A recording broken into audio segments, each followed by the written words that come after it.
আজ 14 আগস্ট পাকিস্তানের ৭৮তম স্বাধীনতা দিবস। ১৯৪৭ সালের এই দিনে দ্বিজাতিতত্ত্বের ভিত্তিতে জন্ম নেয় পাকিস্তান। আজ পাকিস্তানের রাজধানী ইসলামাবাদে ৩১ বার তোপধ্বনি এবং প্রতিটি প্রাদেশিক সদর দপ্তরে ২১টি তোপধ্বনির মাধ্যমে দিনটি শুরু হয়। পাকিস্তানের করাচিতে ৭৮তম স্বাধীনতা দিবস উদযাপনের সময় আকাশে গুলি ছোড়ার ঘটনায় শিশু ও বৃদ্ধসহ ৩ জন নিহত হয়েছে। এই ঘটনায় গুলিবিদ্ধ হয়েছে আরও ৭৫ জন। 14 আগস্ট জিও নিউজ এক প্রতিবেদনে এ খবর জানিয়েছে। পাকিস্তানের প্রতি বছর ফাঁকা গুলি চালিয়ে স্বাধীনতা দিবস উদযাপন করে অনেকে। এর ফলে প্রাণহানি এবং আহত হওয়ার মতো মর্মান্তিক ঘটনা ঘটে।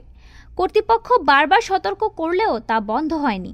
এসব ঘটনায় কমপক্ষে ৩৩ জনকে গ্রেফতার করেছে পুলিশ।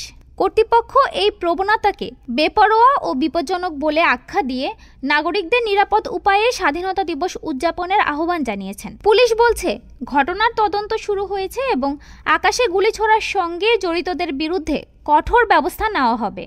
ডেস্ক রিপোর্ট, আজ বার্তা।